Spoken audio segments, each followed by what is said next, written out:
P M किसान सन्मान निधी योजनेअंतर्गत 2,000 रुपये आता मिळणार 2,500 रुपये.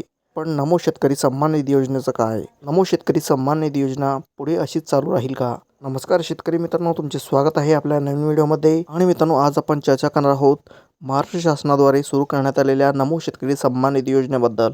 शेतकरी मित्रांनो, पी.एम. किसान सन्मान निधी योजनेच्या धर्तीवर महाराष्ट्रातील शेतकऱ्यांना अजून 6,000 रुपयाचा हातभार लावून शिंदे फडणवीस सरकारने म्हणजे महायुती सरकारने शेतकऱ्यांना एकूण 12,000 रुपये रक्कम देण्याची घोषणा केली होती. आणि या योजनेअंतर्गत एकूण शेतकऱ्यांना पी.एम. किसान सन्मान निधी योजनेचे 6,000 आणि नमो शेतकरी सन्मान निधी योजनेचे 6,000 असे एकूण 12,000 रुपये दरवर्षी देण्यात आले होते. आणि मित्रांनो, या योजनेअंतर्गत एकूण 5 हप्ते म्हणजेच 10,000 रुपये शेतकऱ्यांच्या बँक खात्यात सुरळीतपणे मागील वर्षात वितरित करण्यात आले होते. पण युतीचे सरकार स्थापन झाल्यानंतर आता शेतकऱ्यांना प्रश्न पडला आहे की ही योजना पुढे चालू राहील की बंद होईल.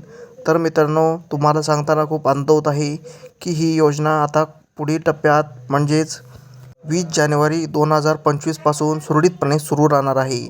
आणि शेतकरी मित्रांनो, याच योजनेअंतर्गत आता तुम्हाला नमो शेतकरी सन्मान निधी योजनेचे 6,000 रुपये आणि पी.एम. किसान सन्मान निधी योजनेचे 6,000 रुपये असे मिळून एकूण 12,000 रुपयाचा लाभ पुढे देखील असाच मिळत राहणार आहे. शेतकरी मित्रांनो, अशी शक्यता आहे की पी.एम. किसान सन्मान निधी योजनेचे पैसे जसे की 20 जानेवारी 2025 रोजी वितरित केले जाऊ शकतात. त्याच दिवशी नमो शेतकरी सन्मान निधी योजनेचा 6वा हप्ता म्हणजेच एकूण 4,000 रुपये शेतकऱ्यांच्या बँक खात्यात वितरित केले जाण्याची शक्यता आहे. तर मग मित्रांनो, तुम्हाला ही बातमी कशी वाटली ते कमेंट सेक्शनमध्ये नक्की सांगा. आणि जर आपल्या चॅनलला अजूनही सबस्क्राईब केलं नसेल तर बेल आयकॉन दाबून लगेच चॅनलला सबस्क्राईब देखील करून घ्या.